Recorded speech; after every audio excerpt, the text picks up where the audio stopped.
Okay, hello everyone.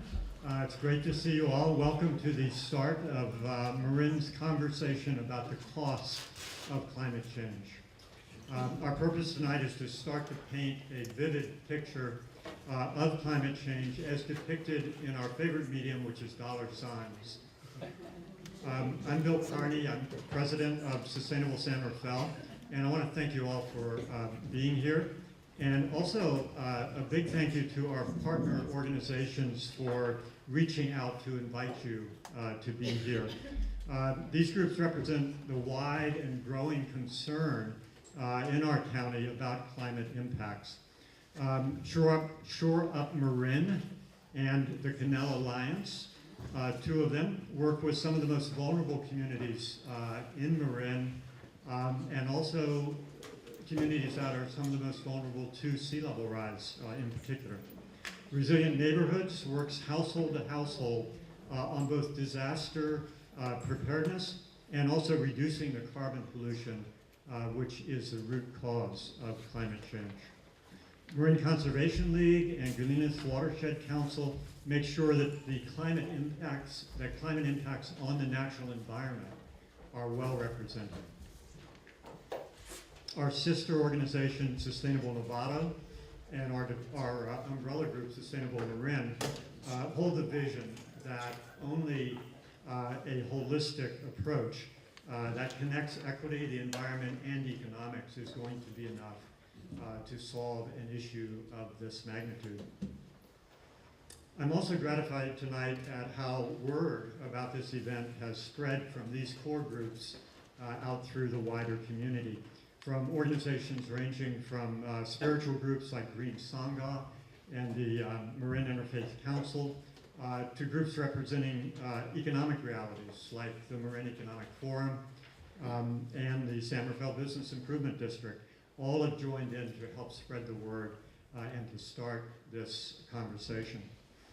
And of course, our complex and challenging political environment is foundational to ensuring that our talk actually gets translated into meaningful action. And grappling with that reality locally and nationally is our co-sponsor tonight, Organizing for Action. Belle Cole leads the OFA chapter here in Marin. She's been a diligent and delightful partner on 7 to 8 events that we've done just in the last year together as organizations. I'm really glad that OFA has taken up the climate clause and it's starting to make a real difference. Belle has a few words actually from Washington. Thank you, Bill, and welcome also to all of you. It's really pleasing to have such a good crowd. I represent the OFA Marin chapter, and we are a co-sponsor, as Bill mentioned, to this. And we invited Congressman Huffman to join us. He's in Washington and he couldn't make it. And he was going to send us a welcoming video, which we thought would have been great, but he got injured playing softball on some team in Congress. And so, he asked us to send his best to everyone, and he looks forward to another opportunity to participate in person in one of our events. And they are coming up, and you might, if you have a calendar, you might just jot down August 14th. We will have another day of action on this subject. I want to welcome our group from OFA Marin. Where are you? If you have OFA, raise your hands. Yay, there they are. They have been just wonderful supporters. We have done a great job. And then I just wanted to mention that this whole context for the event is within that of the President's Climate Action Plan. And the plan has got 3 main parts. One is the cutting of dangerous pollution. And then another part, which you may not know about, which is prepare the U.S. for the impacts of climate change. And that is kind of what we're doing now, is looking at impacts and trying to understand them. He has something called a an executive order, and he's established something called State, Local, and Tribal Leaders Task Force on Climate Preparedness and Resilience. And he's got 26 state officials from all over the country on it, and there are 3 from California, the governor and the mayor of Los Angeles, and one other person, I think a councilman from Santa Barbara. So California is way out there. We're doing things, we're leading the nation. And on this subject, we have yet to begin, and so we're very happy to be starting with such a distinguished panel, and thanks a lot for coming. So as we're talking about politicians, I want to make sure that we recognize a couple of local elected officials who have been very helpful with sustainability issues. We have 2 members of the San Rafael City Council, Damon Connolly.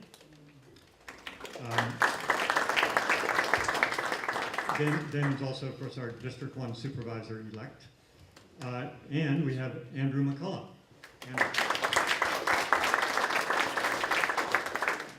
And if I'm missing anybody, I'll be shot. So, good. Okay.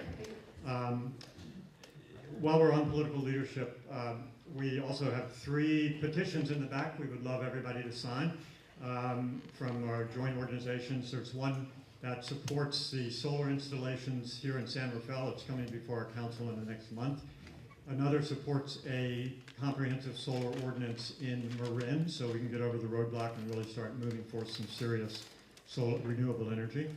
And thirdly, a strong one that supports a strong EPA regulation of carbon pollution, which is part of the plan that Belle just mentioned. And if you like events like this, we'd also urge you to seek out our donor jars in the back, and deposit some dollars or some checks in those, and also to consider becoming members of Sustainable San Rafael and or Organizing for Action and or our various partner organizations, all of which are carrying forward this conversation about climate change. Finally, I'd like to thank our SSR board team that so seamlessly supports all of these events. Bob and Sue Spofford, Jerry Boletto, Kay Karszewski, Jim Geraghty, Greg Brockbank, and of course Gail Nappel. And I may be missing some who came in late. So our specific topic tonight is insurance, which has been referred to as the canary in the coal mine of climate change. But again, this is part of a larger conversation about the cost of climate change. And that's part of an even larger conversation about reducing those costs by reducing climate change itself, which means steeply reducing our use of fossil fuels and replacing them with renewable energy as quickly as possible. That's all there is to it, as simple and as challenging as that may be. So to help guide us through that broad terrain, I'm very pleased to introduce our moderator for tonight, and fellow Sustainable San Rafael board member, Gail Nappel. Gail is a LEED certified architect and member of Architects, Designers, and Planners for Social Responsibility. She works in San Francisco as project manager at Gensler, which is a worldwide firm, where she's particularly interested in attuning clients and their projects to be adaptive to climate change. That's a passion that she also, as many of us have seen, applies vigorously here on a community level in San Rafael and throughout Marin. Gail. Thank you all so much for coming. We really appreciate your interest in this vital topic, and we're delighted to present a great panel of speakers. Just a quick few words about the agenda for this evening. I'm going to introduce all 3 panelists rather than stop and introduce in between, so remember who they are, and I'll tell you a little bit about what they're talking about. And we would like each of them to speak, and please hold your questions, because I know I have millions, but so we'll have them all speak, then we'll have them answer a few questions from the roster up here, and then we would like all of you to ask them as grilling questions as you possibly can, because we know they'll have answers. And that's basically it, and I'll do a little wrap-up, which I'm already worrying about what to say, because I've been told to be upbeat, and I'm wondering if I'm still going to feel upbeat at the end of this. So first we will have speaking with us Steve Bushnell, who is from Fireman's Fund in Novato, And he is director there, although he will be retiring in August to specifically launch a consulting practice focused on the economics and risks of green and sustainable practices, resilience, and climate change. And we have a feeling he'll be doing a lot of this kind of speaking as he does that as well. In 2006, he developed the first green building insurance coverage in the industry. He is a speaker and expert on climate risk, resilience, and the unique risks of green buildings and sustainable business, and has spoken at many conferences, including Green Build, Series, the World Wildlife Fund Climate Savers Summit, and BOMA, which is the Building Owners and Managers Association.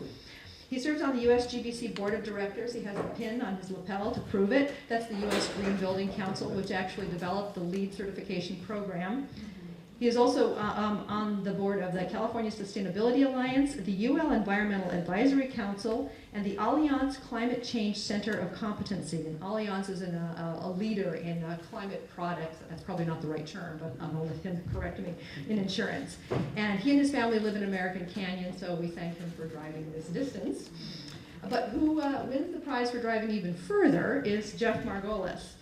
Geoff is he is the Deputy California Insurance Commissioner. He helps conduct the state's oversight of insurance. He has drafted legislation for then Assemblyman and now Insurance Commissioner Dave Jones. He attended school at UCLA, got his law degree at McGeorge, and practiced in business, entertainment, and sports law for a few years before moving over to insurance, which is our win and their loss.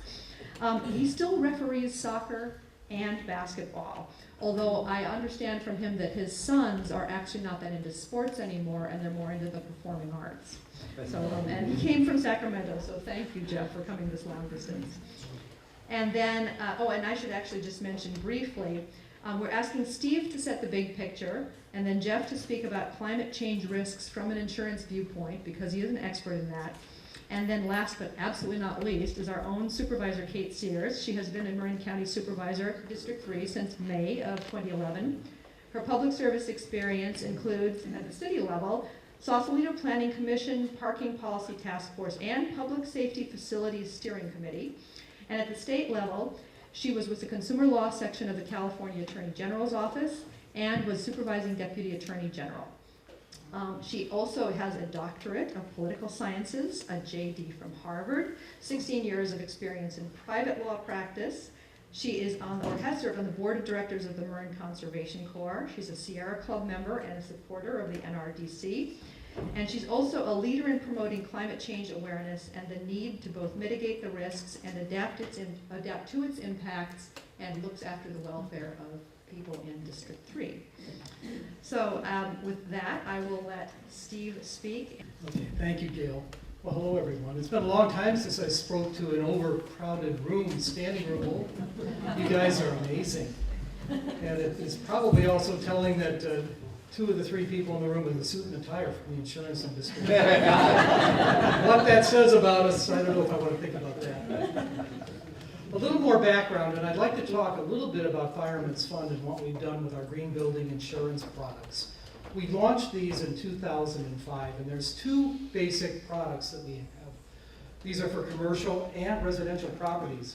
The first is for LEED certified buildings or Energy Star rated commercial buildings, where we broaden coverage and we offer a rate discount because we've assessed that green practices are safer, reduce the risk, and we're very happy to be involved with green buildings. The upgrade coverage is kind of unusual because what we do after a loss is we make that building better than it was before the loss. And we do that by repairing and replacing the damaged material and systems and contents with green or energy efficient or water efficient replacements. So we're making the building better, we're making it greener, we're making it more carbon efficient, more water efficient. Allianz is Fireman's Fund's parent.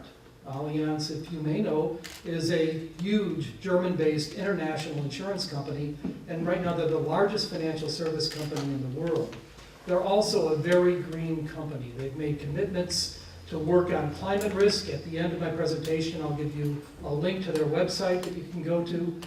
The company is now carbon neutral. We're doing lots of great things to be able to manage our footprint and our presence in the world. Gail said I'm going to talk about the big picture. So even though I'm in the insurance business, I'm going to go up several levels.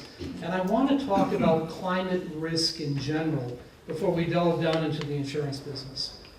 Climate risk is here. It's with us today. There can't be any doubt about that. If we look at insurance industry data, Munich Re has done studies looking at the way losses from weather and natural events, not earthquake, but weather and weather-related events have matured. There's 500% more events in 2011 than there had been in 1980. 500%. Cooperators, which is a huge company in Canada, has said that according to their records, weather-related climate events increase by 100% every 5 to 7 years. So we're seeing more and more activity. If we just look back at the last couple of years, we've seen Sandy and the horrible destruction it did in New York, even though it wasn't even a hurricane when it hit New York. We've seen wildfires. And I can look out of my window in South Napa County and I can see smoke coming out of the Lake Berryessa area. We've seen floods that are unprecedented. We're living through a drought in California, but the drought in the Midwest a couple of years ago was even worse. A lot of variability, a lot of extreme weather events are really setting the stage. Now, we can expect this to intensify, but it's awfully difficult to predict when and where. But that means that we need to understand the risk and be prepared. We also understand that our infrastructure is stressed, our electric grid has issues, our transportation system could be better. All of these risks that we're going to talk about are exacerbated by an infrastructure that needs help. We believe that climate risk management is essential. And climate risk management that I'd like to talk about is a relatively simple framework to understand how an area, how a city, how a community is vulnerable to climate loss, what the impacts are, a kind of a reality check. You're worried about things, but how frequent is it going to happen? How severe might it be? And then a response. Because as you manage something, even if it's unmanageable, there are things you can do to prepare yourself. So let's talk about vulnerabilities, and let's look at Marin County specifically. And you guys live here, you can tell me, what kind of climate events is Marin vulnerable to? Wildfire. Flooding. Earthquake. Well, that's not really climate, but thank goodness for that. Drought, I heard someone say. Your brochure had the king tide impact and the sea level rise. You know, I think there's a number of them, and this is really just probably touching the surface. The sea level rise is an issue for all of the Bay Area, really any coastal property in the world. Extreme precipitation events. Just a few years ago, we had terrible floods. Now we have a terrible drought. Extreme heat events, wildfire, disease. Many, many studies are talking about disease factors being altered by changes in climate. Pests. If you're in the Rocky Mountains, the beetle that's eating the pine bark now and killing the pine trees is spreading north because the winters aren't as severe as they had been. And we're an ocean economy, and we probably have to think about what impact climate risk has on our ocean economy. Now, the impacts that these vulnerabilities have, they can be economic, human, social, or infrastructure. And as we think about this, let's take an extreme heat event, for example. There are certain profound economic events if we have 95 plus temperatures for a week or 2 weeks. Electric bills go up, the power grid gets stressed, we have to start cutting back on our use of electricity. Big economic events. Human problems. Young people, old people, sick people are in jeopardy. Social, the whole social fabric of the community can be set on its edge when you have that kind of prolonged heat event.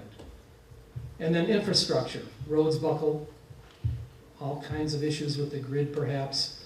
Every one of those vulnerabilities has a number of dimensions that you can look at as you look at the impacts. And if you're going to understand the climate risk that we face, it's a matter of understanding those vulnerabilities and the various impacts for each one.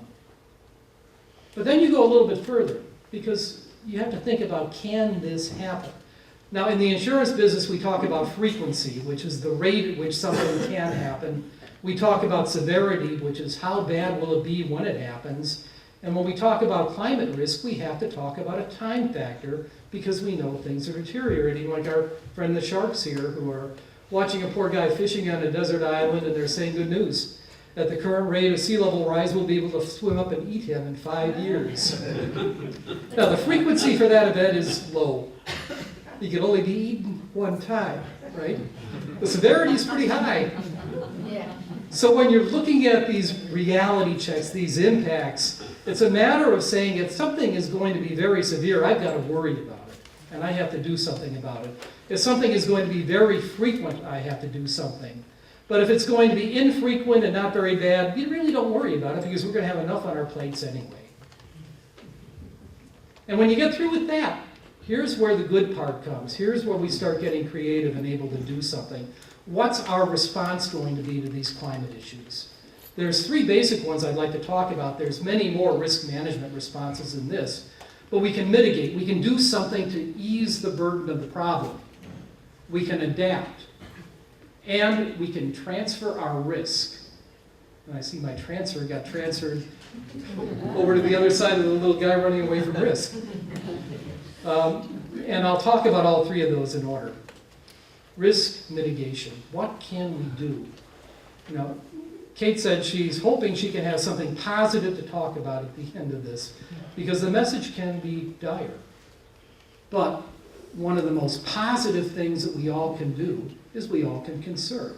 We can be more energy, more water efficient. I got attracted to green buildings and LEED because LEED buildings can be 30–40% more energy efficient than traditional buildings. A huge impact. And you can say, well, what does one building mean? Or what does one person's driving a Prius or taking public transportation to work or putting PV on their roof? You know, that's a drop in the bucket. But the strength is in the community. The strength is in all of the people who take those actions. Just think if half the people in the United States had a green building or an energy efficient building. That means our carbon footprint is cut 20%. Think about that. We can do that. And that is our hope to mitigate and make this problem a little less severe. Now, we think that there's a lot of other risk positives with green buildings. We like the commissioning process, and the engineers and architects know what I mean. That's kind of a quality control process to make sure the building is green. We think it reduces the risk as well. But we get worried about new materials and new building features, vegetated roofs and things that cause a little more risk.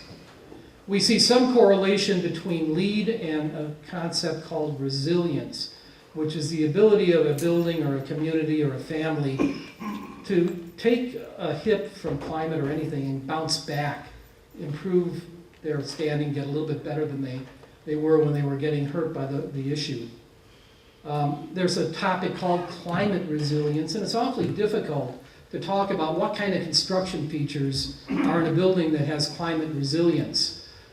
There's no good definition now, although people are working on it, but it's a geographic-based issue because it's different no matter where you are. Our climate issues are different in the Bay Area than they are on the Gulf Coast, for example, so resilience is going to be different.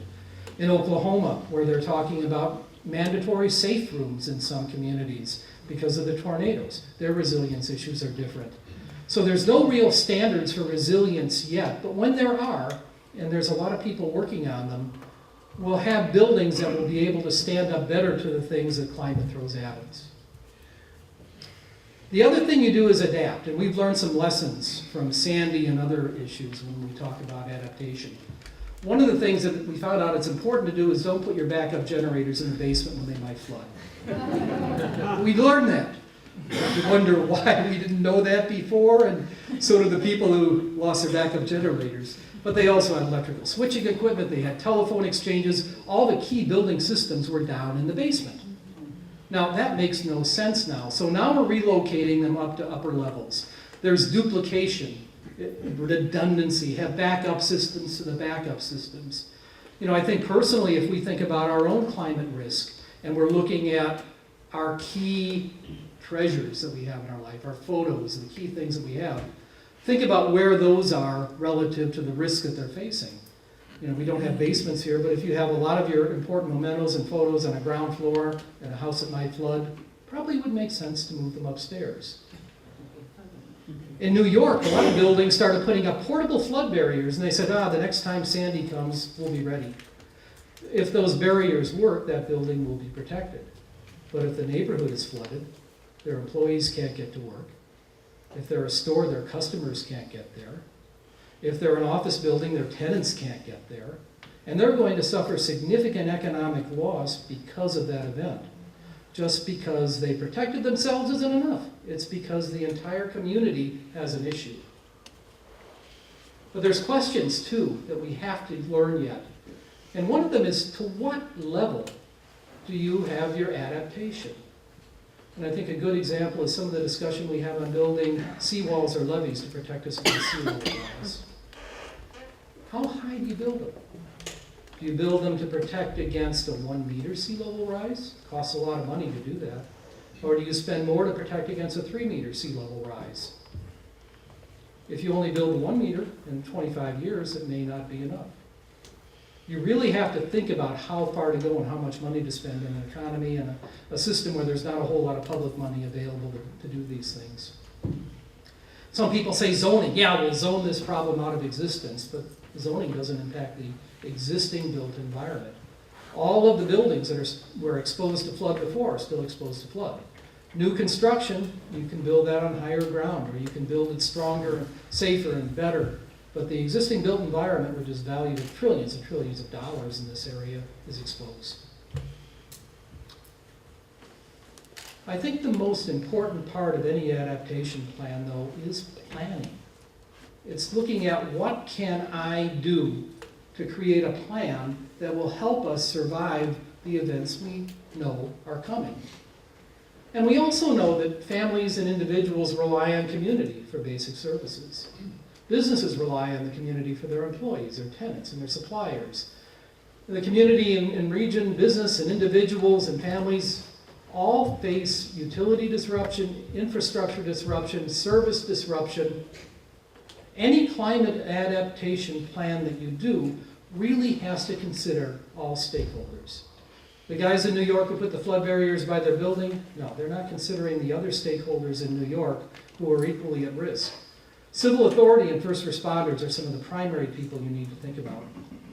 And you can even talk about that, I'm getting on a tangent here, for some of the mitigation things. If you have PV on your roof, does the fire department know how to access the roof to fight a fire? We've seen losses where the fire department refuses to fight the fire because they don't know how to turn off the PV system and they're afraid of being electrocuted. You know, they have to be involved in the planning for that, just as they have to be involved in our planning for a climate response. Community and regional leaders and government entities, the infrastructure authorities, individuals, family and businesses, we're really all in this together. And if we're going to make it through the events that we know are going to be coming, we have to all act together.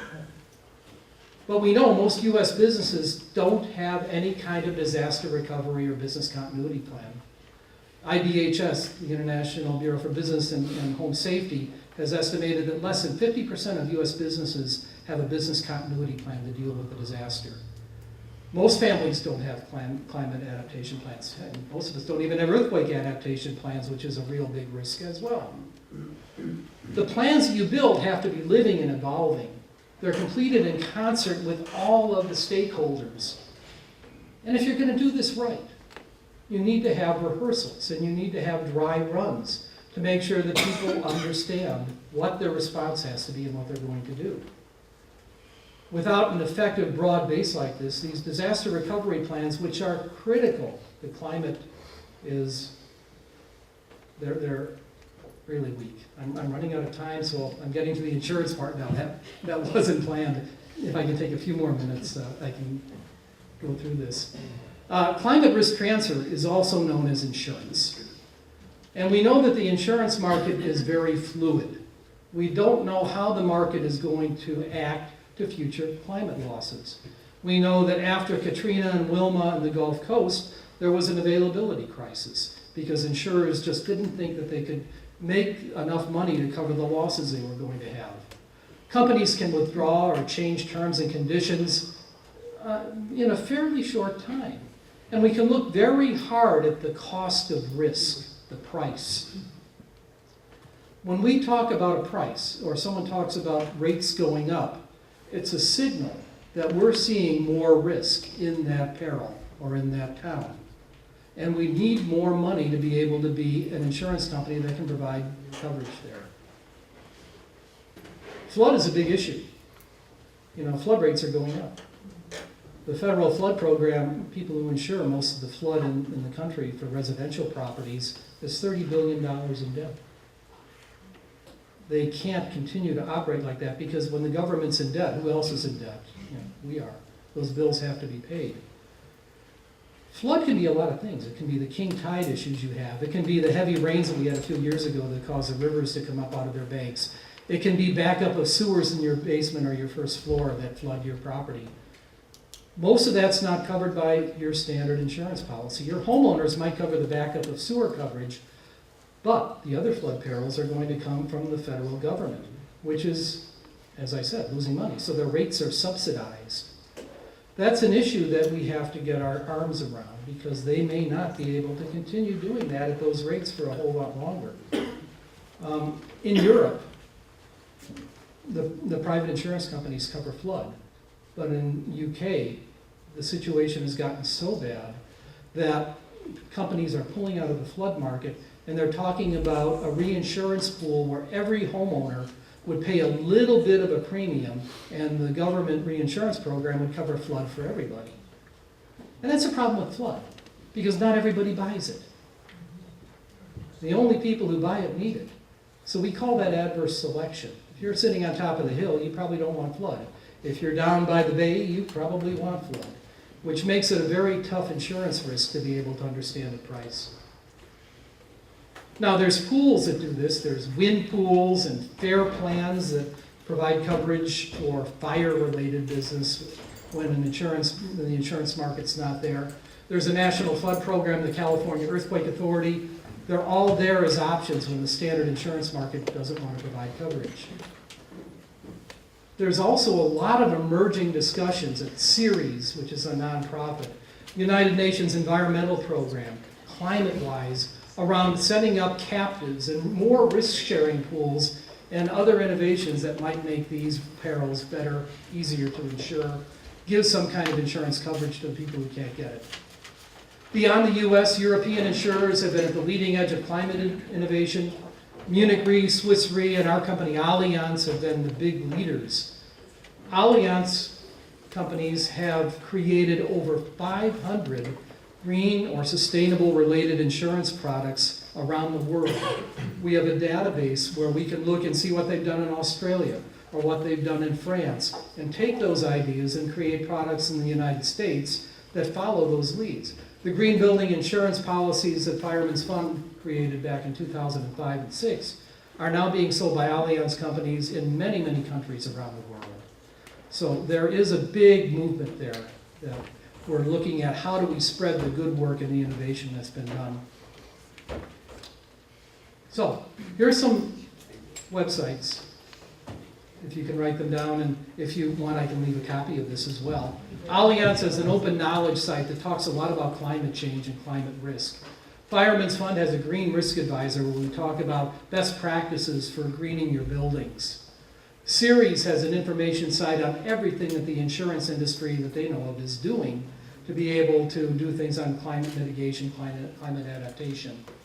And if you want to follow my Twitter feed, Green Insurance on Twitter, I tweet a lot of these very same issues. So thank you.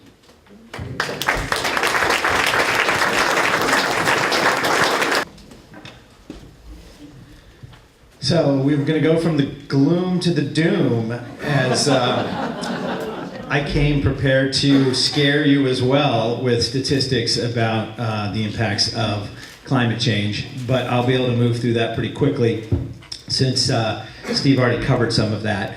As Gail indicated, I have the pleasure for working for the Insurance Commissioner, And so I'll be talking about the impacts of climate change on the insurance industry from a regulator's perspective and what we can do as regulators of the industry to try to address this issue. And so in that regard, one of the things that I want to spend just a quick minute on is talking about the relationship between climate change and insurance. You know, as climate change increases, we have increased extreme weather events which drive up insurance losses, which then make the availability and affordability of insurance problematic. And even though, as we get deeper into this, and as Steve mentioned, you know, insurance can sometimes be used as a mechanism maybe to influence land use planning, building codes, other things about future building. But the reality is we have a lot of existing development, a lot of people in California that need insurance protection. And the challenge is that insurance companies, for the most part, look at insurance as a one-year contract, whereas the impacts of climate change are on a much bigger curve. And to try to bring those together is very difficult. And it's very difficult to get insurance companies, for the most part. There are exceptions, including a company down the road here named Fireman, that has recognized this for some time.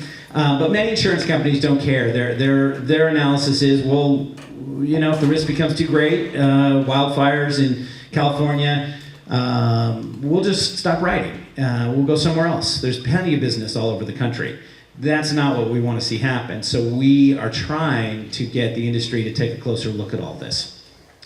So here's the doom part that I was going to go in, and I'll kind of skip right through this. And this is some statistics, about how much insurance losses have occurred with respect to some of these extreme weather events and catastrophic losses. And 2011, for example, set a record year. 2012 went down slightly, but I think that's in part because Sandy and some of the other extreme events occurred so late in the year that some of those losses kicked over to 2013, and we're still looking at 2013. I don't know that those numbers have been released yet. So here are some examples of some of these extreme things that we experience here in California and throughout the United States. And as Steve pointed out, there's human impacts as well. Of course, in the insurance sector, we focus more on the financial. The insurance regulator, despite the fact that he has a long-standing history of supporting, environmental concerns, sustainability, climate change-related analysis, as insurance regulator, we have to look at what's the direct impact on insurance companies, and within our regulatory authority, what can we do? Insurance companies, for the most part, they're not engaged in manufacturing, they don't pollute, they don't do a lot of the things that have the direct impacts, but they do insure those interests. And so we're trying to get them to take a closer look at climate change and what it really means from an insurance company. And one of the things that you have to talk about when you talk about insurance companies with respect to the impact of climate change is not just the risk that they're underwriting, but the way an insurance company works is it charges premiums, takes that money in, and then pays it out for losses. Well, the way it profits, theoretically, is it makes investments while it's holding on to that money.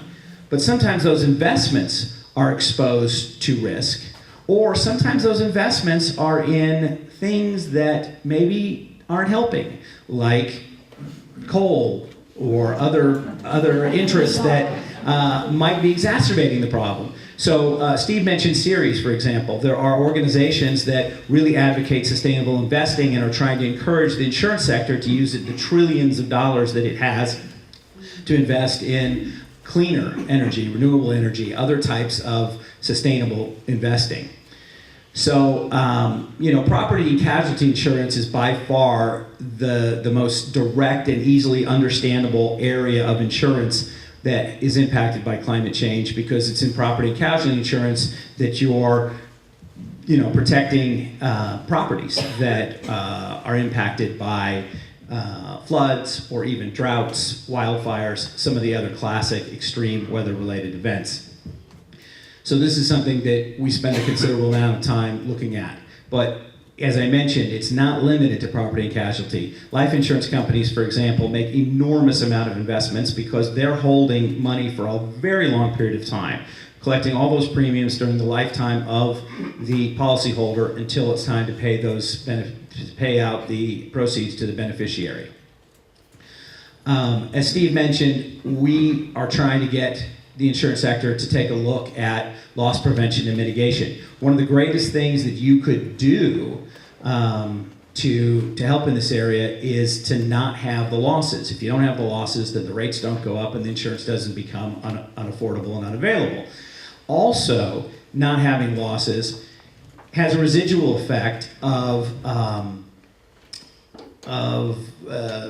not exacerbating the problem. Even if you have a building that's made with conventional materials as compared to, green or sustainable materials. Having that building not be destroyed in an event means that you don't have all this material that now has to be put in a landfill and a whole bunch of other new material that has to be used to rebuild the building. So if you can find ways to help avoid the loss in the first place, you're going in the right direction, or helping to a great degree. One of the things we're doing at the Department of Insurance is we entered into a memorandum of understanding with CalFire.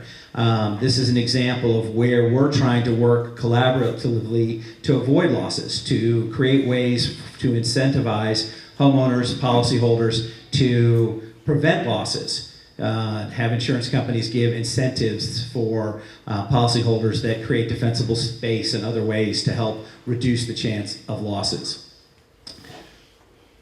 Another area where the insurance sector can be helpful is with respect to building codes. This is not something that a lot of insurance companies typically like to get involved in, but we think as a regulator it's an important thing to encourage because, again, if building codes are increased, then the properties become more sustainable in the event of future losses, which helps prevent what I talked about a moment ago.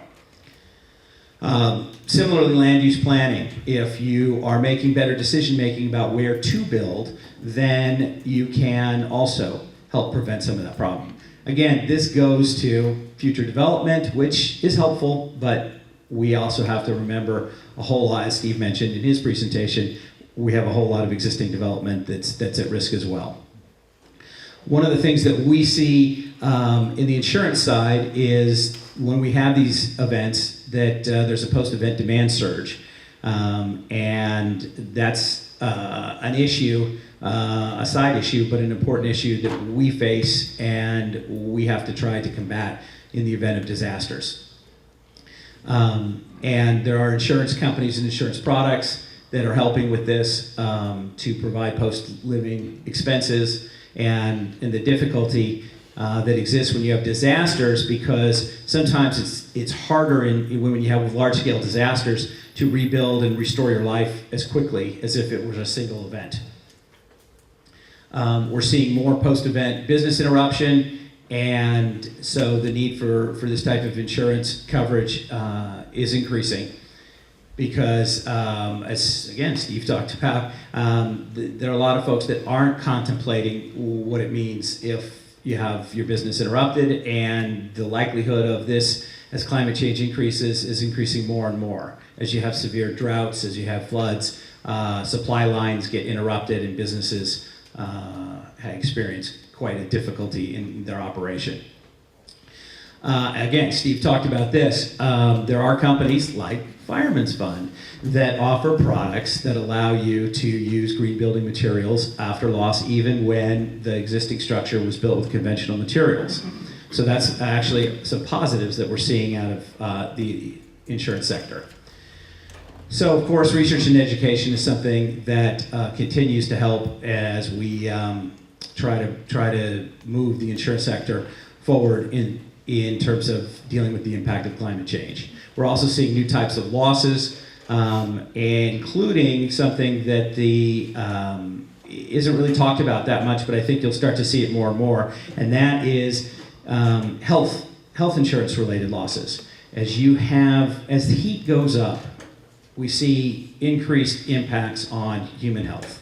And you're going to start to see more and more, and at some point, it may take years, but at some point, I think the discussion will have to shift to the impact on healthcare, which this slide addresses as well. So I have to take exception to something Belle Cole said about the president's action plan. She said there were 3 important pieces, and I'd like to suggest that, that there were 4. A little tongue-in-cheek there. So in the president's action plan, there is in fact a reference to the insurance industry and engaging the insurance industry with respect to best practices and managing their investments in relation to climate change. And in this regard, the insurance commissioner has met on multiple occasions with White House staff to discuss some of the actions we're taking in California with respect to, the insurance, the impact of insurance, the impact of climate change on insurance. In fact, he was just back there last month in the White House meeting with folks to discuss some of our activities. So one of the things that it was one of our big projects is a climate change survey. And what this is developed by the NAIC, which stands for the National Association of Insurance Commissioners, which is an organization that's actually a pretty significant player in the insurance world. Because insurance is regulated on a state-by-state basis, but is really transacted and marketed on a national or international level, all the chief regulators from all of the states have to get together and develop standards and model acts and various coordinated activities in terms of examination of insurance companies. So one of the things the NAIC got together is developed a survey of 8 questions trying to assess insurance companies' readiness to deal with the impacts of climate change. Unfortunately, the NAIC kind of dropped the ball after it developed it in 2009 and 10. And so under Commissioner Jones' leadership, California partnered with a couple other states and administered the survey ourselves to the entire country.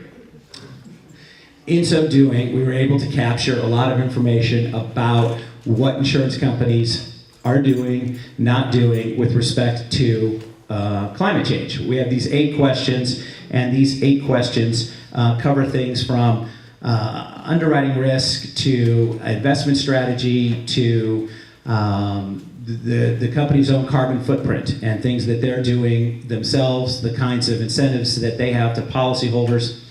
And this is just a very simple graph that shows each of the 8 questions. I don't have room and time to go through each one, but what percentage answered different questions in different ways. On the Department of Insurance's website, we have all of the survey results, as well as the ability to filter, sort, and analyze those results.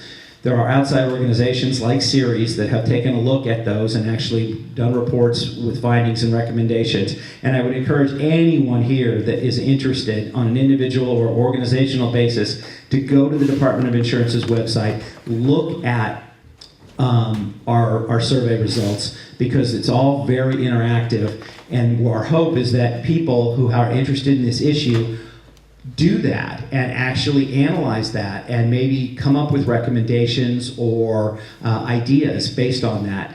We are trying to identify trends, vulnerabilities, and best practices. And of course, it's a little bit of a broken record. If you do look at the department's website, I would recommend you look at Fireman's Fund's response, as they have some great ideas and a thorough response to every single one of the 8 questions. We often I make other presentations that are more specific to just the survey, some of the actual numbers associated on a macro and individual basis, and we often use Fireman's Funds, for example, on some of the answers, because there definitely are leaders with respect to the insurance industry's reaction to climate change. As I said, we're looking at trends, vulnerabilities, because we're always trying to figure out how do we keep from finding ourselves in a place where all of a sudden we don't have the availability and affordability of insurance in California. And earthquake, which was mentioned earlier, is a great example of sort of a cautionary tale here. We have a high risk of earthquake, not necessarily related to climate change, but just an earthquake risk in California. And it was determined from a public policy perspective that we wanted to have earthquake insurance available here, but the market didn't want to write it. So it was mandated by the legislature. So the reaction was, well, companies aren't going to write in California. So we had to create an earthquake authority and create a product and sort of this special pool. And it is a neat, creative mechanism, but the product isn't that great. It's kind of expensive. The take-up rate is low. So it's not a great example of how to solve a problem. And if we find ourselves heading in that same direction with respect to more traditional coverages, property casualty and other, then I don't think that's the place we want to end up in California. So, again, we're hoping that through the survey we've identified some best practices that we can share amongst the industry. And so let me just tell you as I wind up here, since I'm getting the signal that my time's up, that we continue, in addition to the survey, we're working actively as part of the Climate Change and Global Warming Working Group through the NAIC. And I just want to also indicate that Commissioner Jones, in addition to his actions as Insurance Commissioner, as I mentioned earlier, has always been very dedicated to these issues and has worked on it even when he was a member of the legislature prior to his current capacity to combat the effects of climate change. And here are some other things that we are doing. We have pay-as-you-drive products that are price incentive based on how much you drive, so it encourages people to drive less, which reduces their chance of accident, where we come in as an insurance regulator, but we get the residual benefits of reducing the emissions, which might have a collective help in reducing climate change. We have some tax incentives for green investments through our COIN program, which is our Community Organized Investment Network. And then one of the things that goes to the issue of what Commissioner Jones did prior to Insurance Commissioner is legislation that helped encourage car sharing, solve some insurance and legal hurdles in that regard. So, as I said, I get the pleasure of being the Commissioner's point person on climate change, but he has an action plan, and it really keeps me quite busy among other things that I do, and it's really, really interesting because you may be shocked, but I didn't always grow up thinking I wanted to be an insurance regulator. So, in fact, I was a little worried when I moved over to this area of work that after, as Gail pointed out, I did sort of business, entertainment, and sports law and some other things that sound really exciting, but weren't as necessarily so. And now I regulate insurance, but I get to work on really exciting, important things such as climate change. So anyway, I rushed through a lot of material. Again, the main thing is take a look at the Department of Insurance's website, take a look at our climate survey. You may be able to be somebody that takes us sort of to the next level, because we really don't have the resources as a government agency to do the level of analysis and sharing of information that we'd like. We think that we have this wonderful database that we're building, and we need help. So that's what's going on from a regulator's perspective. Thank you very much for listening.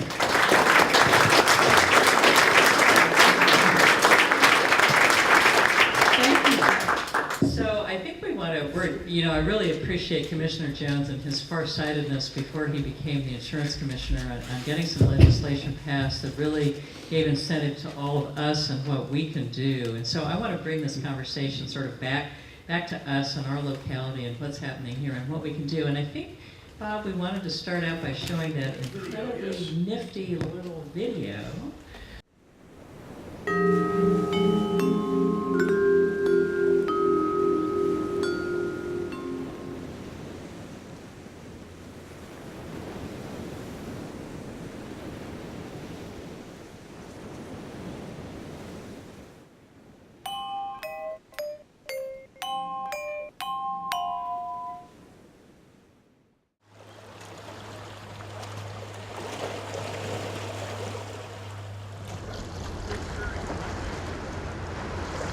King tides are the highest tides of the year, a naturally occurring phenomena caused by the sun and moon's gravitational forces. When combined with storm conditions, many coastal areas face extreme flooding. Tidal gauges in the San Francisco Bay, the oldest in the Western Hemisphere, show the oceans have risen about 8 inches over the last 100 years.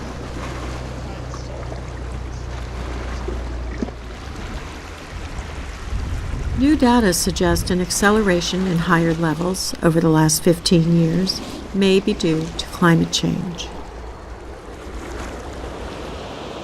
By the year 2100, scientific predictions range from 20 to 55-inch rise in sea levels.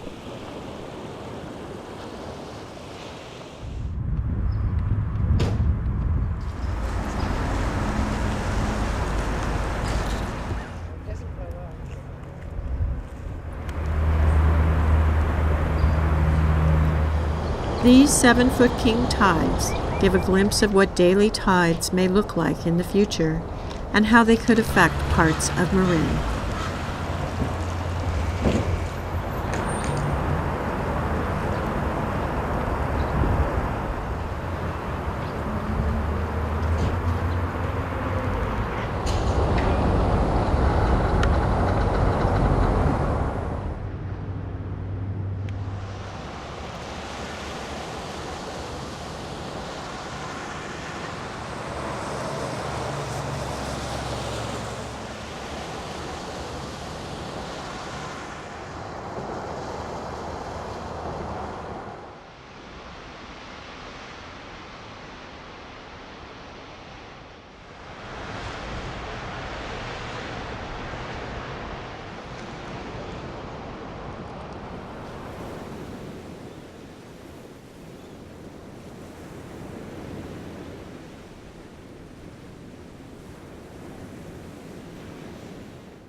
Is in the audience. And Alejandro, why don't you stand up and just take a bow, because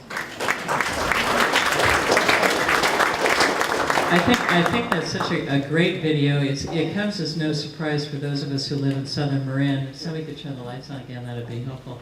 Those of us who live in southern Marin live that reality. But one of our earlier panelists suggested that insurance was the canary in the coal mine, and I'm not so sure about that, but I feel that southern Marin is the canary for our Marin County communities in terms of the reality that we're already experiencing with the king tides and sea level rise.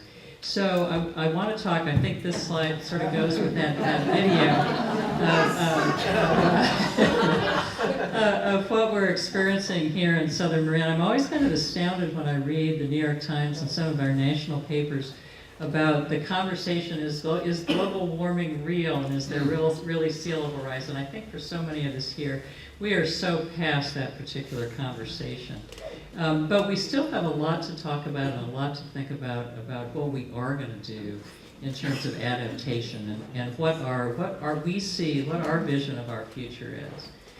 So I'd like to put these maps side by side. These are pictures of the bay from 1849 and 2100. And the slide on the right shows sea level rise in 2100, and I think that the piece of it that is so ironic and wonderful and frightening and challenging is that in 2100 the bay will look pretty much like it looked in 1849.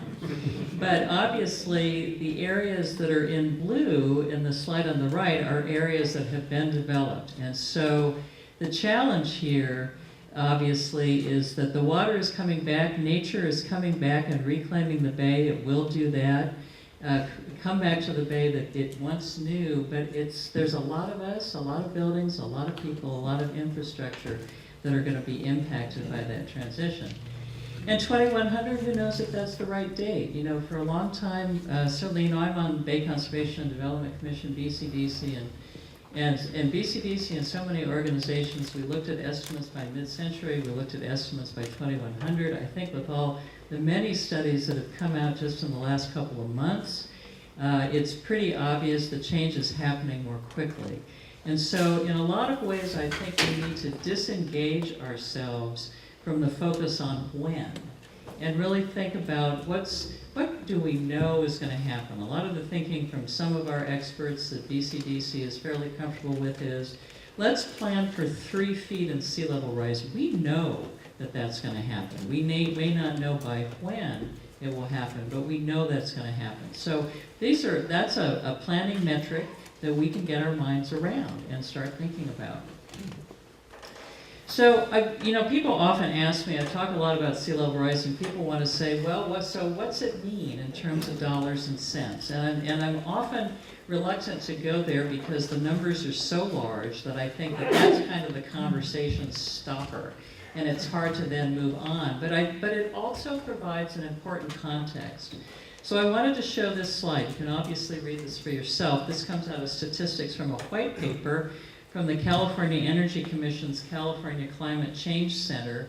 White paper was dated July of 2012. These impacts, so if we take a 1 meter impact, I'm not sure why our California entity, I think they're trying to move us towards the metric system, which is why this report was done in meters. For my own brain that's not yet metric, I had to go back and do one of those equivalents on the internet, so I could get the feet. So remember, I'm saying we know there's going to be a 3-foot rise. So if there's a meter, it's a little bit over 3 feet. For the San Francisco Bay Area, that's an impact on 220,000 people or be at risk of a 100-year flood event. Now, 100-year flood event isn't something that necessarily happens every 100 years. These flood events are going to happen more frequently with climate change. If we have a higher rise in sea level, which at some point we will, again, we don't know when, but change is happening more quickly, are the numbers of people go up to 270,000 people. And we get down into the numbers, and this is where we really get nervous, and we're going to move off this slide in a minute. The 1 meter is 49 billion impact on our infrastructure and our people around the bay, and up to 62 billion, sorry, I meant the B word, not the M word, billion, if it's a 1.4 meter or over 4 foot sea level rise. So we're talking some significant impact here. But let's not get hung up on that, because what we need to be thinking about is, what are we going to start doing about it so we don't get to those numbers? So, I'd like to start with thinking about this.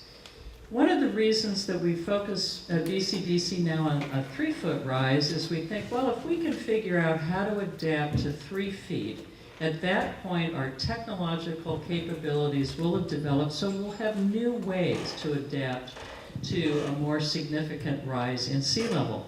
So let's not think about technology and technical aspects being our challenge. Our real challenges, I think, are institutional, motivational, and economic. So what's that mean? Our institutional barriers, if we're thinking about the Bay Area as a whole, it has 101 cities, 9 counties, and hundreds of special districts. This is a lot of organizations to get to work together. And we need to obviously work together. I'm going to talk sort of at the regional level and then at our local level, because as you know, we could go out. I always love to tell the story about the wealthy guys on the New Jersey shore who were going to solve their problem after Hurricane Sandy. And one of them took big boulders out, and the other one put a big heap of sand out in front of his house, and that was great for them. Had nothing to do with the community impact of sea level rise and what we really need to be thinking about. This is, if there is ever an issue that causes us to need to think as a community, both with a larger neighborhood, with a county, and then with our region, this is it. And boy, is that challenging, because we have 101 cities in the Bay Area. So we need to think locally. We need to think what works in our locality. We need to think what works in our city. And then we need to build up in our building blocks so we get up to a regional level. As we all know, it's not only Marin County that's much better at stopping projects than coming to compromise on contentious issues. It's actually an issue for counties all around our Bay Area. So that's another institutional challenge to creating the kind of change that we need to get to the adaptation solutions to really move forward on issues of sea level rise and climate change. So how are we going to make the local land use decisions that really benefit the common good? As many of you know, I think we've all experienced, common good can often be an elusive concept. So we really have a couple of issues here that we need to deal with. One is developing our sense of the common good, and the other is developing our sense of what we need to do to deal with climate change and sea level rise. So that was just the institutional barriers. Then we've got motivational barriers. So all of our local governments and many of our other public sector institutions, we're pretty busy. We tend to be overwhelmed with issues that we think are high priority. All of us are challenged, whether it's public or private sector, in the busyness of our daily lives. It's hard to carve out the attention span, the time, and the energy to deal with some of these larger issues, and we have to do that. Private companies, as we know, tend to have a pretty short horizon. We heard how insurance companies write policies for a year. Most of our private companies, if they're thinking farsighted, they think 5 years. If they're really thinking farsighted, they think 10 years out. Not enough of a horizon to really start addressing the issues that we need to address. So another motivational barrier is, we all talk about leaving a better future for our children. That's obviously a really important goal. The unfortunate reality for, I think, most people is that what we really care most about is the impact on our own lives. And so that's a deep motivational, emotional, and psychological barrier that we need to be thinking about as we're talking to people about sea level rise and we're talking together about how we make change. And then there's, of course, the economic barriers. Then the numbers we just saw are pretty daunting. Where are those great new funding sources? We need to be thinking about that. Where are new funding sources to deal with the change that will need to be made? Or do we need to redirect monies from other needs? We need to be thinking about the trade-offs going forward. We're talking about one of the potential financial levers, insurance, that can be used, we hope, to redirect our behaviors and drive our region and our county and our localities to successful adaptation strategies. But I think we've heard tonight the challenges for the insurance industry. If you're going to lose money on something, you may not want to insure it. Well, that's not a very powerful lever. So, and then we have, how do we get the public, the private sector really engaged? BCDC, when we first started out doing the Bay Plan amendments a couple of years ago to address sea level rise, the business community got just up in arms and accused BCDC of wanting to aggrandize our institutional power and this and that, but there was just a lot of pushback. And it was a longer process than I think some people had thought it would be because they didn't expect that kind of pushback on sea level rise. But it turned out to be time incredibly well spent.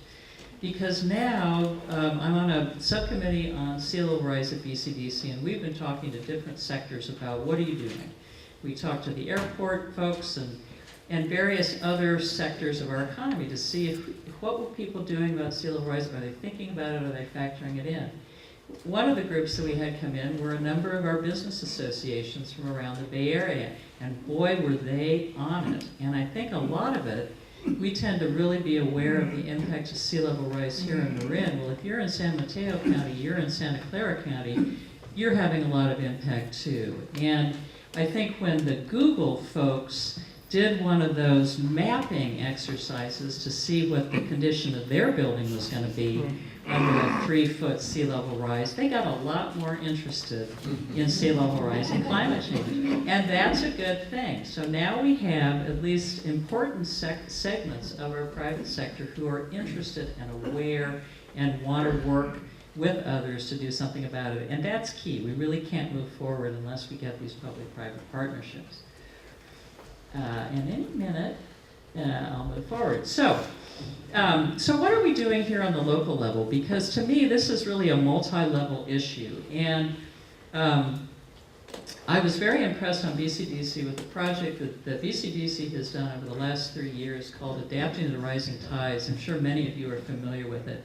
Project that really looks at the eastern side of our bay and the impacts on that side of the bay. And they did a wonderful, sophisticated, deep dive analysis of what are the assets, what are the vulnerabilities and risks, and they're really moving into talking about adaptation alternatives.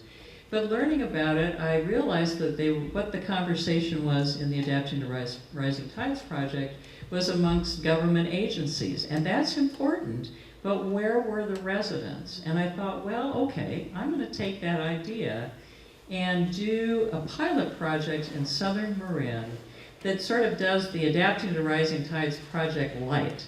But make it resident-based and have the project be directed towards a broader community conversation about what are our impacts and what do we want to do about it. So I wanted to pick a stretch of land that was large enough to be interesting and not so big as to be completely impossible to deal with. And so I chose from the sewage treatment plant in Mill Valley, up at the left side of the slide, coming down to the Redwoods, which, as you all know, is really our major facility for seniors in southern Marin, coming down through past Bothene Marsh and Tam Valley, which has the interesting qualities of being built on a floodplain, so it has challenges, all sorts of watershed, water going all directions in that neighborhood. Out to Manzanita, where we already had the king tide flooding that you saw, and then down to include Marin City and Waldo Point Harbor. And so to date, I created a steering committee of business people and residents and environmentalists, really stakeholders from all directions, to lead the project and look at the assets that we have, talk about the vulnerabilities, and now we're planning towards a public forum, hopefully in late September, where we can really get residents to come together and talk about what's going to happen. And so each of these areas is very, very challenged. I don't have enough time to go into detail on a lot of it, but if you just take Highway 101 and what we saw in the video a few minutes ago, if you take Highway 101 and the off-ramp that comes into Tam Valley, that's one of only 2 entry and exit points from Mill Valley. It's the major route out to our west coast, our beaches, and to Muir Woods. That road's going to be way underwater. And the folks who live in Marin City, most of them are at a higher elevation, but they won't be able to go in or out of their city. And so I think it's really important for us at a local level. Nobody knows our locality better than we do. And by the way, I'm hoping that this process that I'm doing on this pilot project can be used by our other parts of the county. Obviously, southern Marin is by no means the only part of Marin County that's impacted by sea level rise. But I'm hoping that this pilot project will create a process that our other communities can use, and then we can use that as a building block heading towards a county-wide climate action plan that addresses sea level rise. Because, as I said a minute ago, we know our neighborhoods, and I think our local knowledge of what we're seeing already, our knowledge of what the impact on resources that are important to us, is invaluable in planning. We don't want, I don't think we want the county, I'm a supervisor, I'd love to plan for everybody, that's so easy, right? You don't want the county planning for everybody.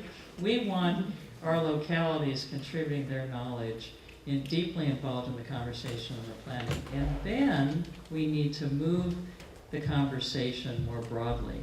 And even taking this small area, we need to break down the silos between communities. So folks in Tam Valley, for example, realize that they need to really plan together with the folks in Marin City and with the folks in Mill Valley, because the impacts of sea level rise, we could throw up a levee right there at the end of Bothene Marsh and push that water back down to Marin City and push it back up to Mill Valley, and that might be really great for Tam Valley, but that's not really what we want to see happen, right? So getting us to think collectively is a very important part of this process. So this kind of sums up what I was saying. The technical knowledge piece and the expertise piece obviously is crucial. None of us in this room can design, unless there's some really great engineers here who I'm overlooking. You certainly don't want most of us designing your levee or coming up with structural solutions or restoring your marsh, but you sure want the local knowledge working together with that technical expertise. What you may not want is this kind of local knowledge. This is a cartoon in a recent New Yorker that I thought was so funny.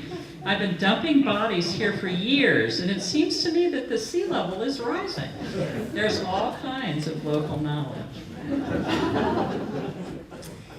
So one of the things that I wanted to just touch on very briefly is there's a lot of different ways to think about adaptation, and so often we think about restoring our wetlands. We think about what can we do with levees. There's been a lot of talk about horizontal levees. There's a lot of great ideas out there. But one of the things that's happening in some of our European countries is a completely different relationship with water. And I think it would be very helpful if some of us start thinking about this. So this is obviously housing. It's a multi-purpose, multi-use housing in Hamburg, Germany. And the first floor was designed so that it could flood. There was none of this keeping the water back. It was like, let's bring the water in. And we'll make that first story resilient so that the water can come in and can go back. And one of the things that I think is interesting about it is the photo on top. So you have the water flooding in here. Are people avoiding it? No.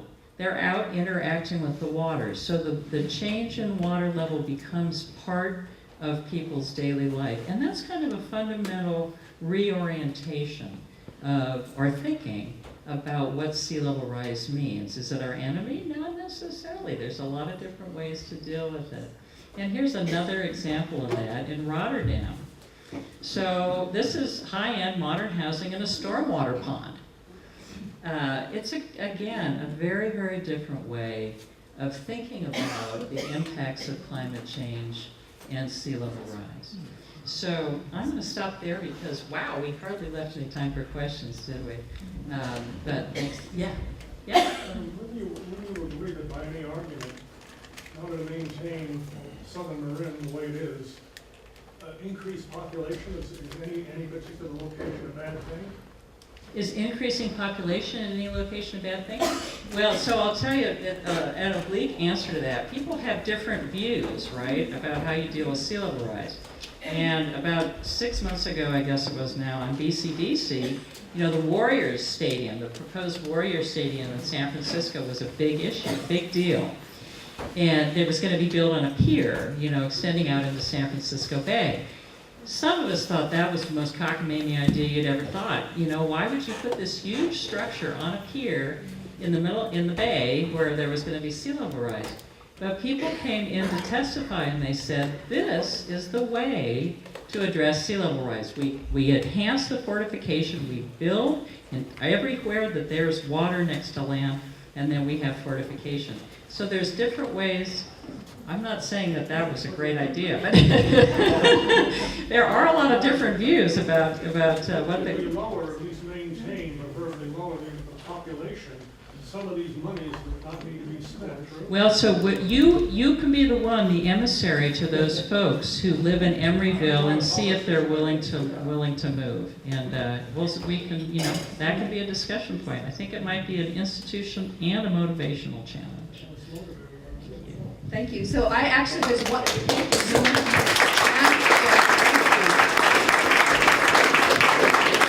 So one quick question that I want to ask, and then we will take hands and pass the mic around the audience. But one of the questions that we wanted to ask of everyone on the panel, what should the role of the fossil fuel industry be in paying for the impacts of climate change?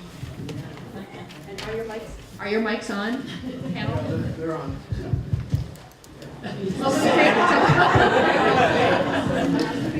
Well, I could give you two answers. I could give you an insurance company answer, which would be very vague and not all that effective. The personal answer would be that we need to think about the cost of carbon. We need to think about how much that's worth. But if we take the fossil fuel industry's perspective, and we need to consider this, what's the cost to them of all the stranded assets in oil and coal deposits that they may have an investment in, but they can't get out?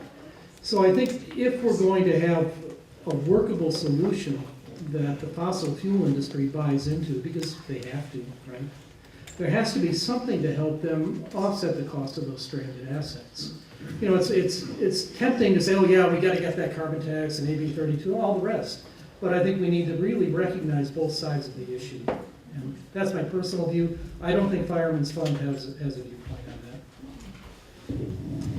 So, you know, one of the, I don't know how many of you may have seen the article that was in the New York Times the last couple of days about Tom Steyer and all the investments in building new coal generating facilities that his fund had made. And, you know, this is just one of our ongoing challenges in life. I mean, I take him as, in some ways, the poster child of the challenges, right? Here's a person who is doing so much with his own funds and is such an activist for change in how we deal with our environment and what our practices are.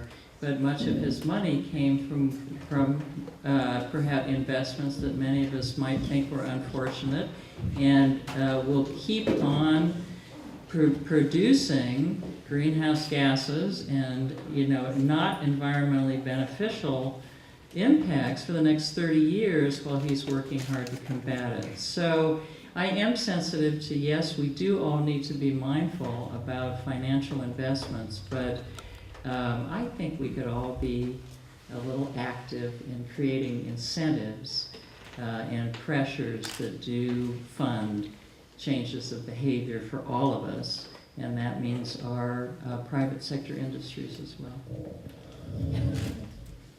Well, I'll give the vague but short answer. As an insurance regulator, it's really outside my purview. And so I'll just say that I think we need to do a better job of correlating the true costs of things to the long-term costs with the short-term benefits. And so to the degree that we can better assess what those are, we can better charge who's responsible for those costs, and then that leads to maybe recognizing that there are better approaches that don't have the long-term costs and then the incentives that Supervisor Sears speaks of. Hi, Carlene Kelvin, and I run a nonprofit called Cool the Earth. New York City several years ago adopted a policy that any new infrastructure would be raised 3 to 5 feet above where it currently was. That was even before Sandy. And I'm wondering if Marin County has adopted something similar. Well, it's interesting that you asked that. You might want to read the staff report for the workshop on the whalers. Jack Crystal is here, I think, on Jack's project. And there's interesting information there about the need to potentially raise any structure that's in an area that's a recognized floodplain or will be subject to sea level rise. Like the sewage treatment plant, that's going out by the Rod and Gun Club?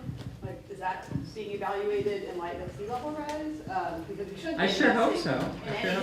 I've got some questions for them as well. Yeah. And, I just think as a county, that's one thing I'd love to see is an over a blanket policy. No, our planners do have that lens, Okay. but I'm very much with you. I mean, I think one of the things that I thought was so great at BCDC and the amendments to the Bay Plan is now every application that comes in does have to do an analysis of the impact of sea level rise and how that project will address it. And I'd like to see our county, I think our county planners are already thinking in these ways, but I'd like to see our county and our cities and towns adopt that kind of approach to make sure that any project out there that is in a floodplain or in a vulnerable area is taking those issues into consideration. And that's something that I've emphasized in our budget hearings with both our Department of Public Works and our CDA, our county planners, that all of our folks at the county need to be thinking about, I'm sort of hung up on sea level rise, it's obviously a broader issue on climate change, in everything we do, so that that consideration is baked into the work plan as we go forward. So thank you for the good work that you do. Thank you so much for this very informative evening. A few years ago, there was a report that came out of England, the Stern report, that talked about how much less it would cost the globe to plan for climate change impacts now than it will later. And can you speak a little bit about the urgency of not just talking about it? I think that is a very good point, and the Stern report was very explicit about the dollars, pounds that climate risk and climate change is going to cause. And what have we done about it in the 6 or 7 years since then? We really haven't moved forward. Geoff had a good point, I think, about how we recognize risk when he was talking about the California Earthquake Authority. All of us have earthquake risk. but how many of us are buying the protection that we need to protect our own financial well-being? And I think that may be a human being's problem sometimes, that you see the risk, but it doesn't really mean that much to you. You don't feel it. You don't react to it until it's really too late. We can look at a lot of other reports that talk about the long-term cost of climate change, and it's staggering. We can look at reports that talk about the costs that we incurred in 2012, billions of dollars, and that could pale in comparison to what we have going forward. I think that it's an issue that we have to deal with, and I don't think anyone has a good answer for what to do to push it forward. Yeah, and I'd add to that, Kiki. Thank you for bringing that up, because I think, there's a number of other reports. The Risky Business Report that just came out last week. NRDC, the National Resources Defense Council, has a report that came out somewhat recently, I'm not sure the exact date, that look at the cost, but in a context of what does it cost to not do anything. And I think, I'm guilty in that slide I put up of just talking about the cost, and I think it's really important for all of us to be embedding that conversation in the context of what's it cost to not do anything, which, as my colleagues recognize, of course, is a difficult thing to get a firm grasp on a specific number, but I think that context is crucial. Yeah, my name's Scott Ty. I'm with Marin County Surfrider. And I'd like to roll back just a little bit and just make sure that everybody is under the same assumption that what we're doing today doesn't get into the climate impact for 20 years. That all the scientists have described the feedback loop as being what we're living with today is from 20 years ago. So it seems very important to me that timing and sequence are way beyond a tipping point. And this is a report from NOAA, from both the Gulf of the Farallones and the Cordell Banks in 2010, which did a very good economic, social, environmental analysis by our government, and they were involved with many, many universities and research centers. And this stuff is here, and to me, Kate, this is what needs to be put together as a workshop for your planners, for your public works, so they understand what is going to happen today and what will happen in the future that we have no concept. I mean, the IPCC tries to get a handle on it, and if you've noticed in the last 4 reports, they've dropped the numbers by 50% every time. So I'd just like to know, do you guys have any kind of concept of how to deal with what we're putting out today and how that's going to affect this community in 20 years? If we stop carbon pollution today, CO2 levels will continue to rise, probably for longer than 20 years. And you get into some of the feedback loops and you start talking about the tundra melting and methane being released. It gets to be a pretty scary scenario. I think it says that we have to do something and we have to start stronger actions now. I want to talk about the difference of what we are hearing tonight and what we are all living. I live in a community of 50 houses, has a homeowners association. And this is all committees and studies and all that stuff that most of these people are not interested in. And we are having a problem of being very vulnerable now to fires. And China Camp is my backyard, China Camp Park, State Park. Well, a group who are interested, a group of people in this housing development are interested, and we've gotten together because it seems that most of the people feel that it's more important to replace fences which don't look good than take the junipers out, which are going to burn up our houses if there's a fire.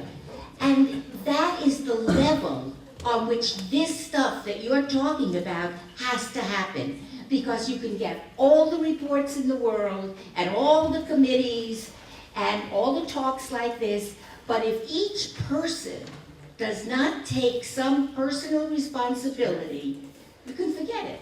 It just isn't gonna work. So those neighbors of mine may cause my house to burn down. Pam Reeves from Marin Conservation League.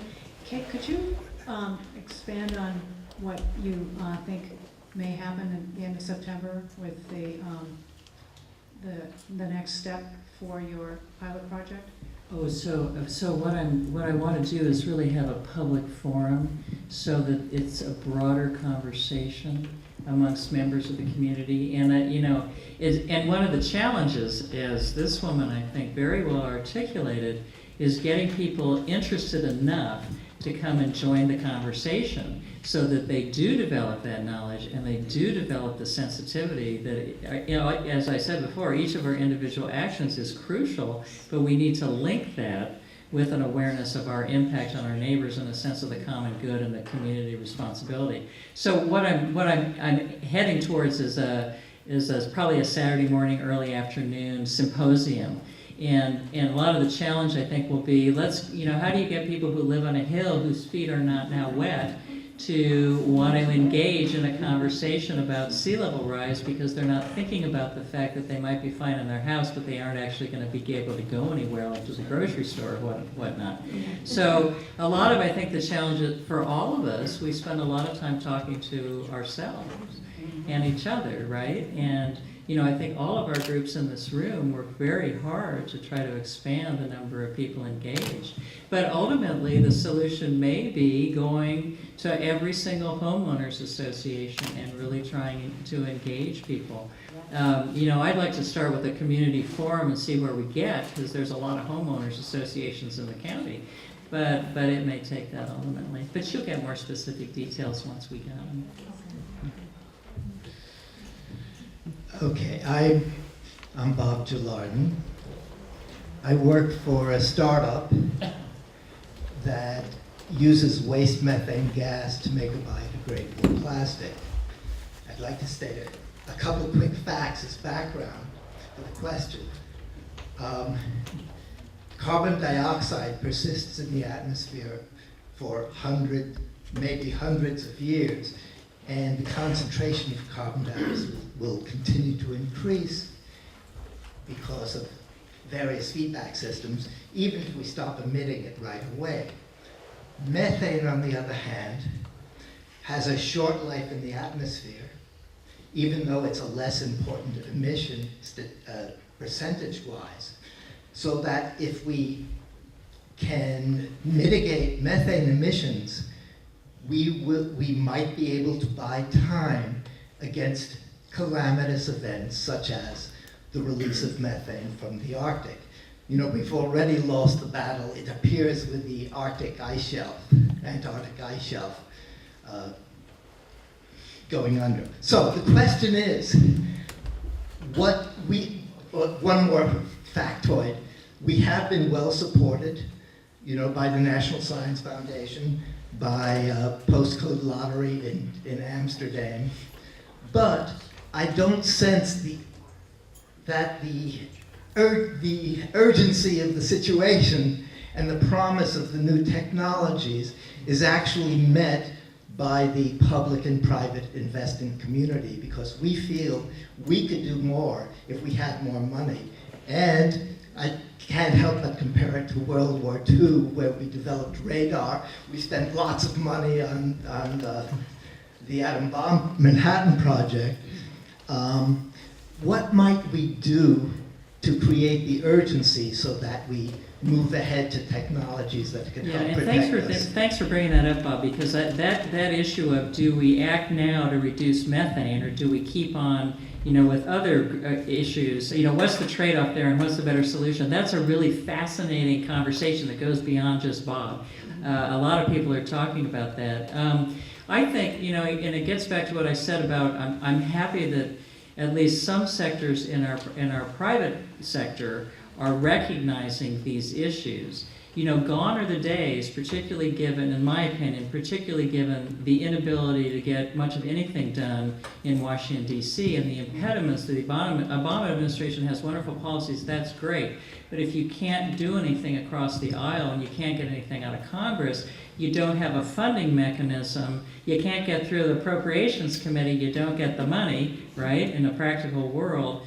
And so the comparison to World War II is inapt because we have a dysfunctional federal government. And so, did I say that too directly? So that really enhances, I think, what you know to be important is involving the private sector. And, obviously as county government, we only got so much money, and gone are the days when any of us can turn to our city governments, our county governments, our state government, our federal government and say, when are you going to pay for it, right?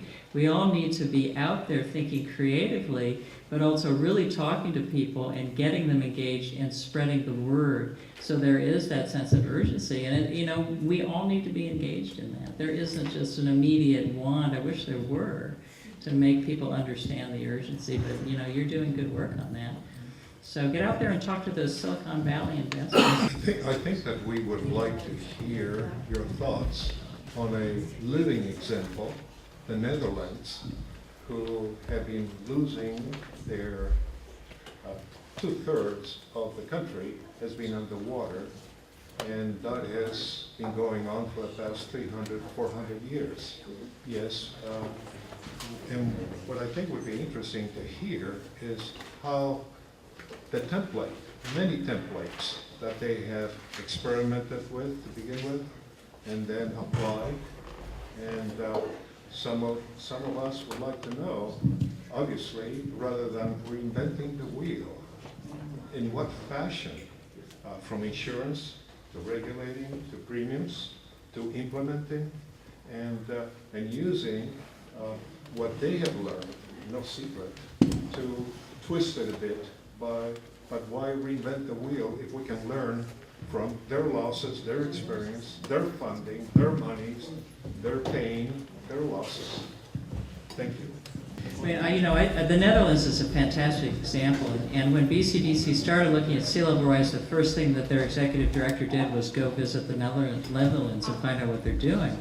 And that's also an interesting example of the change in mentality that I was talking about with my last couple of slides, of a country that was famous for its dikes, right?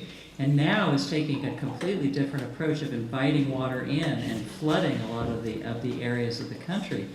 There's cultural issues, right? That's a small, very cohesive society that facilitates a lot of the kinds of projects that country has been able to engage in. It also has an incredibly high tax rate and a very different mentality about the relationship between individuals and the public sector and the role of the public sector.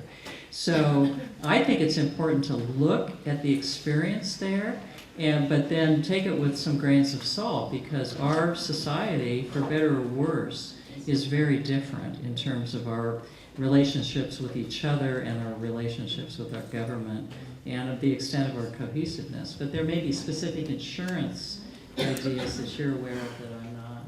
No, I really can't add it. I think you had the really salient points that it's a different culture, but there are things that we do all over the world that we could learn from and take something from. And we need to be open to those new ideas and not knee-jerk to do something the way that we've always done it or the way that we're comfortable. Well, one of the questions I have for you two gentlemen is that it would be a lot easier to get people together if you double the rates in homeowners insurance. People live in areas where we know that flooding will impact the general society. It's a very easy way to get people, oh my God, they won't sit on their ass and watch television. They'll certainly come to any meeting you have without even asking. These things are like really no-brainers to get people involved. Because the minute you their hide gets a little warmer than normal, and they get engaged. This is rocket science. Why do we have all these people here? We all live in a place where we could very easily cut off from our daily life. Whether we live up on the hill or down on the flat, right? Or one flat. Well, I mean, I think you're talking about using insurance as an incentive or disincentive in terms of where to live or where to develop. And I think that that's certainly a piece of it, but I think you have to look at that from a far bigger decision-making from a public policy perspective in terms of land use planning and engaging local, state, and federal governments and all that. Because one of the problems you have is that land use planning decisions are made by local governments, but the local governments don't really have any risk in the decision-making that they engage in. And what ends up happening is insurance becomes the backstop, or sometimes, you know, FEMA or other federal or state programs end up being the ultimate backstop.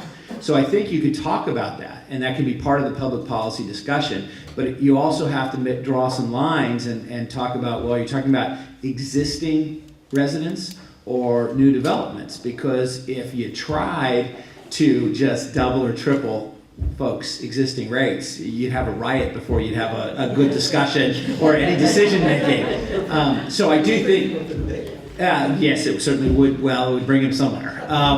But I do think that's a part of the discussion that needs to occur: is how do you tie insurance to that type of decision making? And there is discussion going on in that regard. Particularly with respect to future development, and how do you get people to recognize not just the short-term but the long-term insurance costs associated with living in a particular location or developing in a particular location. And it's a difficult thing to do. We talk about, well, we could add disclosures, we could add this. Well, you're already getting a stack of paper, you know, that's enormous when you purchase or refinance a property, and to add another piece that talks about that, people, their minds are just not there. But my point is that it can be part of the entire discussion, but I don't think that just solves it in and of itself. You have to bring in the other aspects of the public policy decision making.